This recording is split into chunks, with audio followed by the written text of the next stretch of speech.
Legally Speaking is a public service of You and the Law, a nonprofit whose mission is to provide information and resources to empower you in your legal affairs. Although we provide legal information, it's in no way intended to be legal advice. So make sure if you have a legal issue that you retain the services of a licensed professional attorney.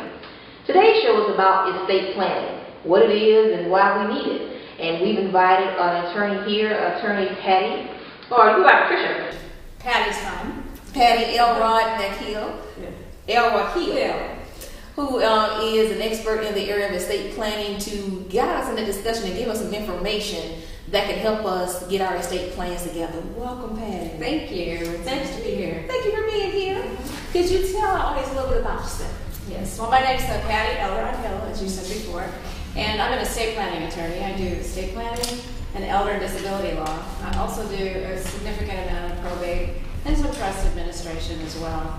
I've been practicing about 22 years now in the Atlanta area, and the first 12 years I worked as a staff attorney for the Department of Veterans Affairs, and the last 8 years I've been a solo practitioner.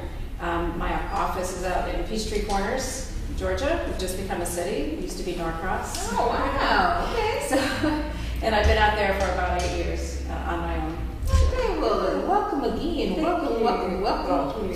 Okay, I decided to tackle this topic because unfortunately I'm seeing a lot of people coming through very critical medical issues, and then people are passing on and their families are left to determine what to do with their stuff. Right. And I think a lot of people realize, don't think that if I don't have the big house or I don't have millions of dollars, then I probably don't need to do anything. But we all have something that has to be dealt with in the event that we pass. So we decided let's bring some information so we can kind of get people guided toward doing what they needed to do. So can you tell us, just to start off, what is estate planning? Well, estate planning actually is a process because when we talk about estates, and we'll discuss in a minute, or I'll tell you a little bit what an estate is, but estate planning is really planning for you when you're alive and well. It's planning for you and your stuff when you become incapacitated or unable to manage your affairs. And then at the end, it is planning for the disposition of your assets to whomever you wish that they go to at the time of your death. So why is it important to plan your estate? Well, it's important because what happens obviously at the time of your death is that you can leave your family members in a real mess if you have not decided where things should go, if you haven't given them a plan of what they should do with your things at the time of your death. They're left to tackle that issue by themselves without any guidance from you if you haven't made an estate plan. So what is an estate then? Maybe I don't know I have one. Everybody has an estate. An estate is everything you own. So basically it's your car, it's your home, it's your bank accounts, it's your real estate, it is your life insurance policies, it is your IRAs, 401ks, stocks. Anything that has value is part of your estate. Okay, so what are some estate planning documents that I should have? Well, there are three that I think are essential estate planning documents, and one of them is actually a healthcare directive, so you will need an advanced healthcare directive, and I think we're going to talk about that a little bit later. But the two main documents that I think everybody needs are a financial power of attorney and a will. Okay, so let's just talk about what those two documents are. Okay. So a durable financial power of attorney is a document where you're nominating somebody to serve as your agent to make financial decisions for you in case you're not able to make those decisions, or if you just don't want to make them anymore. A significant amount of my practice is with the elderly population. And a lot of times when they become 70, 80, 90 years old, they no longer want to manage their own affairs, and so they need someone who has that legal authority to do their financial affairs for them. And so that's what a financial power of attorney does. It is a document which gives somebody else the legal authority to deal with your property. So does that preclude me, or do I sign my rights away to do it myself if I want to? No, it absolutely not. If you have a financial power of attorney, you're allowing somebody to make decisions for you, but you set the terms. That person represents you, or they're their agent for you, and only can do the financial transactions that you allow them to. As long as anybody has capacity, they can make their own financial decisions, but they can allow somebody else to do that if they wish. So if I gave someone that authority, but I won't take that authority away because maybe they abused it, how would I go about renouncing that authority that I gave them? You can revoke a financial power of attorney at any time as long as you have the capacity to do that. So you can tell them, the person that you've nominated as your agent, that they no longer have the authority to do that. You can write them a letter and tell them that the power has been revoked. You can tear up the financial power of attorney. I generally recommend that if you have given someone a financial document, a financial power of attorney, that you tell them they're no longer allowed to use that. And anyone else who's relied on that agency should also be informed. So that's maybe banks that they may be dealing with. That's correct.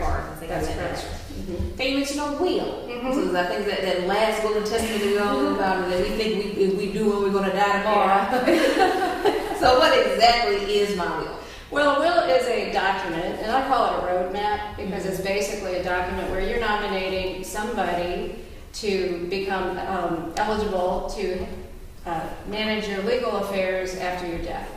So a will is a document where you nominate somebody to make decisions, and then you decide where your stuff is going to go, basically. So that's basically what a will is. Okay, so I'm seeing distribution of my things. Mm-hmm. What about my children? Is there anyone containing them? Yes, if you have, especially if you have minor children, you will need to, or in the state of Georgia anyway, need to nominate a guardian for minor children, and that should be done in a will.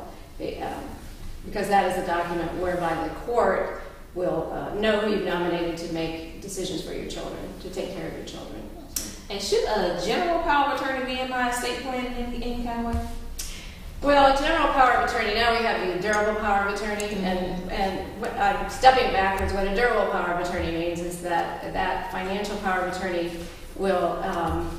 it will still be effective if you become incapacitated. And so that's what a durable financial power of attorney is. Mm-hmm. It's pretty much replaced the financial power of attorney. You can have a financial power of attorney for a single transaction, such as if you need to have somebody buy or sell real estate on your behalf. Mm-hmm. You might have just a financial power of attorney for that particular transaction. So I can limit it to only doing these particular items financially for me, but not others. Or I can give you the whole gamut. That's correct. That's correct. Okay, is there any reason why I wouldn't want to have a power of attorney in place? Well, sometimes I call the power of attorney a blank check. Because you are giving somebody an awful lot of authority over your financial affairs without any instructions, oftentimes without any instructions or limitations. So if you give someone a financial power of attorney, they can, in fact, usually open and close bank accounts, open credit cards for you, change beneficiaries on your insurance policies, things like that. So frankly, I would not recommend giving that to anyone that you didn't trust implicitly. Yes, sounds like that needs to be a long, thought out process before I do that. Yes, yes. Okay, what about living wills? We hear a whole lot about that. Well, actually, let me back up one. Mm-hmm. We have the durable power of attorney, then there's a springing power of attorney. What is the springing power of attorney? A springing power of attorney would take effect only upon incapacity. Or upon another occurrence. So you could draft into a financial power of attorney that it would only become effective if, for instance, if I become incapacitated, then and only then will this become effective. So do I determine what the incapacity is, coma or whatever, or is that an outside force? You could do that. Most often when we have a springing power of attorney, we have to have a physician to make the decision that power of attorney should now be effective. So that can be a problem because if somebody needs to have someone make financial decisions for them, if they're all of a sudden incapacitated by an accident or something, sometimes it can delay things because we have to get a physician to make the decision call. Mm-hmm. Okay. So what is a living will? Well, a living will is actually a document where you have told someone what you would like to have happen if you become in what we used to call the persistent vegetative state, or if you're in a state where you're most likely going to die. It's a document where you decide whether or not you want to have life support withheld or withdrawn, and then you can determine whether or not you want nutrition and hydration. Now in the state of Georgia, since 2007, we have what's called an advanced directive for healthcare. Okay, and what's that? That's actually a combination of a healthcare power of attorney and the living will. So we no longer have this living will on its own.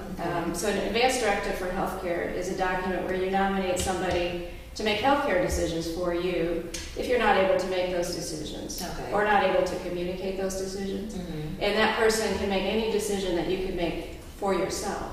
The advanced directive you also nominate somebody to make end-of-life decisions for you, what we used to call the living will, as well as the disposition of your body after your death.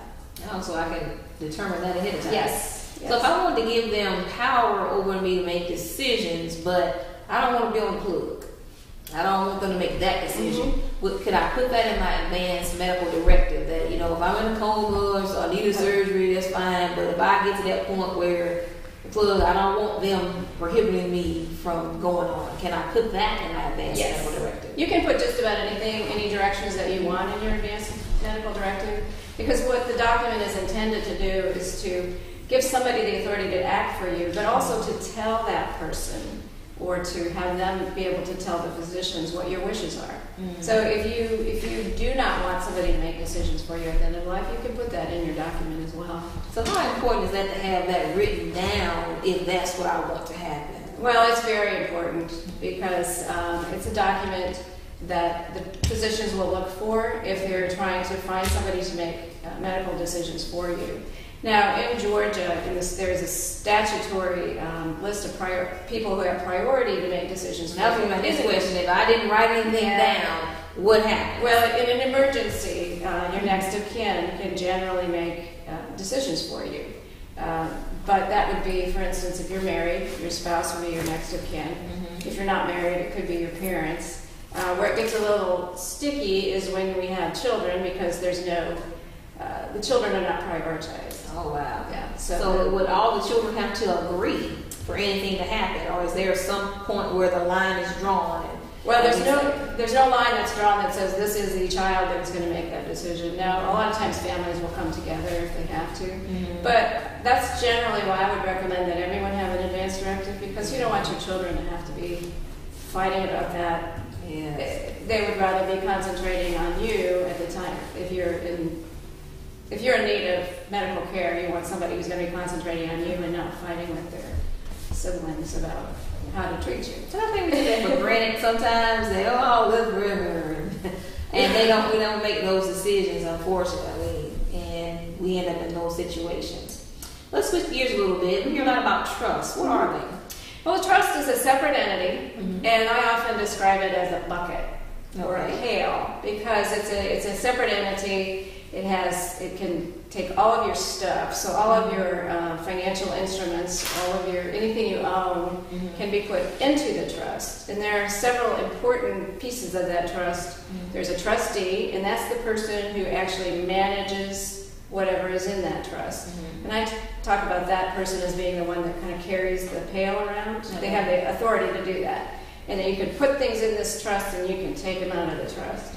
The other important person is the beneficiary. So the trustee is the person that manages the financial instruments for the benefit of a beneficiary. Okay? So sometimes we have what's called a revocable living will, and that is a document where somebody can be the trustee and they can also be the beneficiary. So they can manage their own affairs and they can take stuff in, put stuff in that bucket and take it out at any time that they want. So why would I have a trust? Well, a trust is a really good instrument for managing your affairs for a couple of reasons. First of all, it's a great tool for managing assets for somebody who becomes disabled. So when we talked about the living trust, a lot of times I have clients who are, when they're younger, they would establish a trust, they would title all of their assets in that trust, and they would put provisions in the trust for what happens if I'm no longer able to manage my affairs. And there are a lot of rules that are placed on that trust. And so when somebody becomes disabled, then there's a trustee, that's a successor trustee, that can jump in and just manage those affairs right away for that person. Now, we talked earlier about the problems with the financial power of attorney, and in some ways a trust can alleviate that because there are a lot of rules built into that trust. a trustee has to read the trust document to determine what their roles are and what they're allowed to do with the person's finances. And are there repercussions, criminally, civilly, if that trustee does not do well, what's outlined? There can be, depending on if they're mismanaging, if it's a criminal mismanagement. I'm not a criminal law expert, so. And we just need to know that there are some repercussions. There are some repercussions. Yes. And beneficiaries can actually bring action against a trustee if they mismanage the trust. So there are some issues, there are some problems that can arise. Now, the other beautiful thing about a trust is that at the time of the death, that the assets can be distributed without going through the probate system. So that can make it a faster distribution rather than having to wait for the court to act. You can just distribute the assets directly out of the trust. Okay, that's a good segue into our break because when we come back, I want to talk about the whole probate process and what happened. All right. We'll be back in a few seconds. You're tuned into Legally Speaking, a public service of You and the Law. You and the Law is a nonprofit whose mission is to provide legal information and legal resources to empower you in your legal affairs. If you would like to have a question answered or a topic featured on Legally Speaking, feel free to contact us online at www.youandthelawtoday.org. You can also sign up there on our website for our mailing list, as well as follow us on Facebook and Twitter. Remember, with every right comes responsibility, so know your rights and accept your responsibility. Welcome back. We're here with Patty Elrod-Hill, who's telling us about estate planning and why we need certain documents in place. So Patty, before we left, we talked about what estate planning was and some estate planning documents that we all need to have. So now I want to talk about the whole probate process and what happens. Okay, I have a little estate plan together. I'm doing everything that you told me to do, and my loved one has passed. So what is the whole probate process? I think there's a whole lot of mystery around that, and people get a little scared about it. What is the probate process? Well, the probate process, first of all, the term probate actually means proving the will. So the initial process of when a loved one dies, if they have a will in place, we're going to have a probate process. If there are assets to be probated, and we'll talk a little bit about that in a minute. But the probate process is the process whereby someone is given the legal authority to deal with your assets after your death. So what happens at your death, if you have assets in your own name, so for instance, if you have your home and now it's titled in your name, there's nobody with the legal authority to transfer that asset or to deal with that asset until a court actually appoints them as such. So the probate process is where we get someone that you have nominated in your will, we get that person appointed to act as what's called the executor.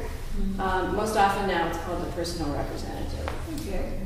And once the personal representative is appointed, that person can then make decisions about your estate. So if I know that I'm the executor in my loved one's will, I can't just go start doing stuff because they passed. I have to officially be appointed that person. That's correct, because the first part of the process is actually that a petition has to be filed with the probate court in the county in which the decedent was living at the time of his or her death. Okay. And the court looks at that petition. Generally, that petition is going to include a copy or the original will, which is very important. So you take the original will, and then the court is going to determine whether or not the person who's nominated is actually going to be the appropriate person to be serving. Okay.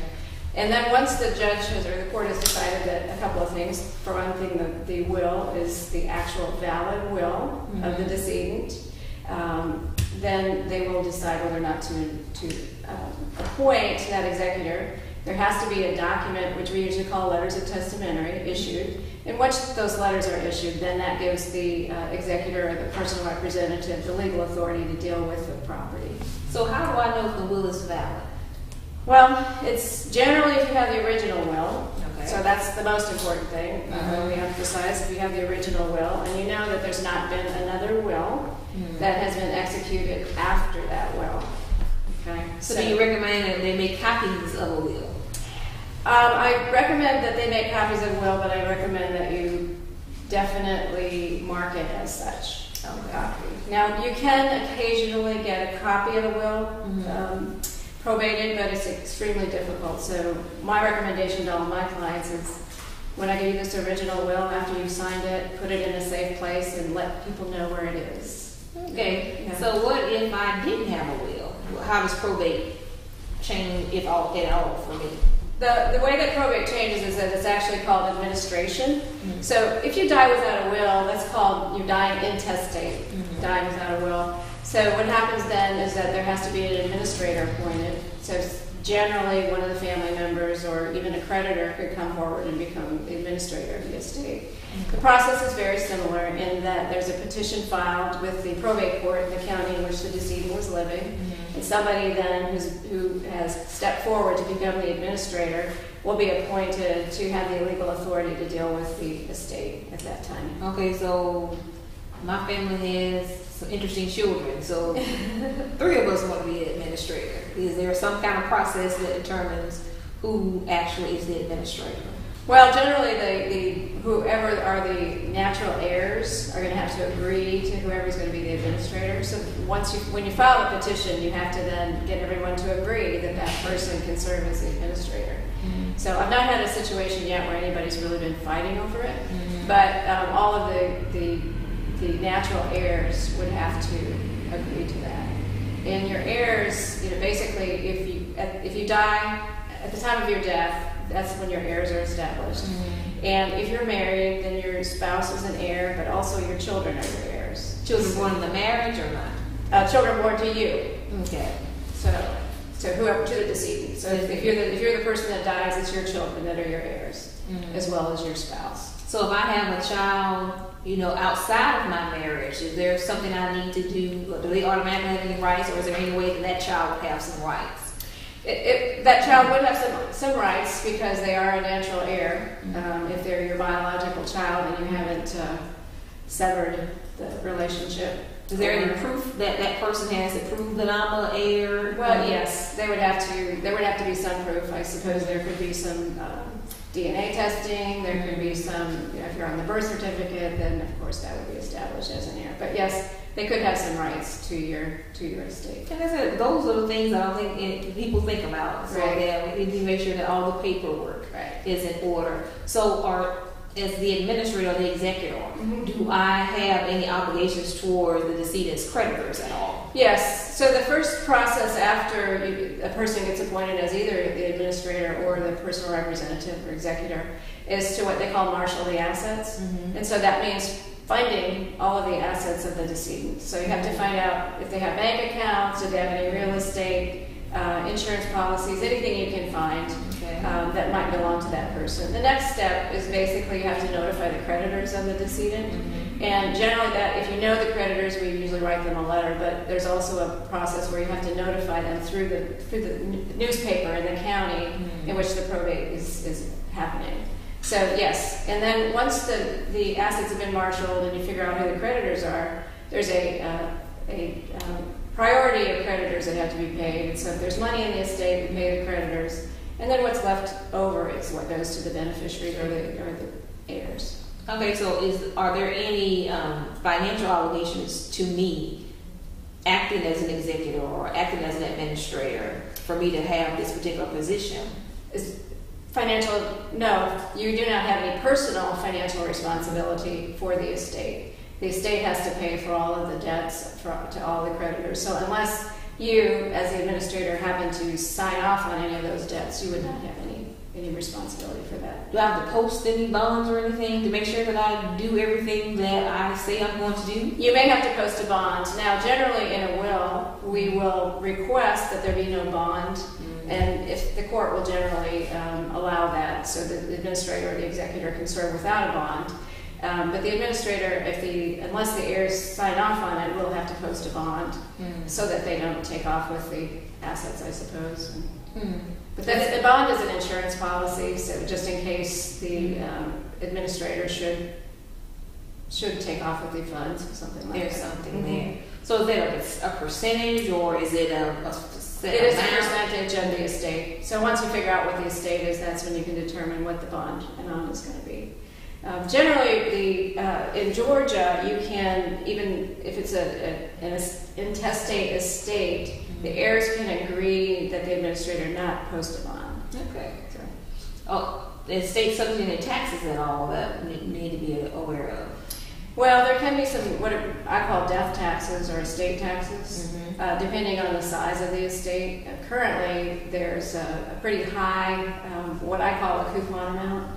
So what that means is that the estate is not subject to any taxes unless it's over that amount. Currently, the estate tax, there's no estate tax unless the estate is worth $5 million. Okay. So, but that's just through the end of the year. Oh, is that changing? Yes, it's only been for 2 years that they put in $5 million as what we call the credit shelter amount. And at the end of this year, that will expire, and I have no idea what Congress is going to decide to do about that. Oh, so that's set on the federal level. It is at the federal level. The state of Georgia does not have any death taxes currently. Currently. You will rely on it. Okay, let's talk about insurance. Is it involved anywhere in the probate process at all? Well, if life insurance, if there are beneficiaries, and I'm assuming that's what you're talking about is life insurance, if they have beneficiaries, then that passes outside of the probate estate. So whoever I designate automatically gets that without having proof or anything like that. So if you have insurance policies, 401ks, IRAs, any other account that has a beneficiary designation, those assets are not subject to the probate process. So those will pass even if you did not do a probate or didn't do administration. Okay, what about trusts that I set up before I die? If you set up a trust before you die, then that also does not go through the probate process, as long as the assets have been titled in the trust. So anytime you set up a trust, the assets are going to be titled in the name of the trustee as trustee for whatever the name of the trust is. So if I set up a trust for myself, I would be Patty Elrod-Hill as trustee of the Patty Elrod-Hill Trust, and as long as assets were so titled, they would not be subject to the probate. So it means I'm purchasing property in the name of the Patty Elrod-Hill Trust. That's correct. Okay. So do you find that individuals do that to skip the whole probate process, or not? Yes and no. In the state of Georgia, probate is not as onerous as it is in some other states. So, people do set up trusts to avoid probate.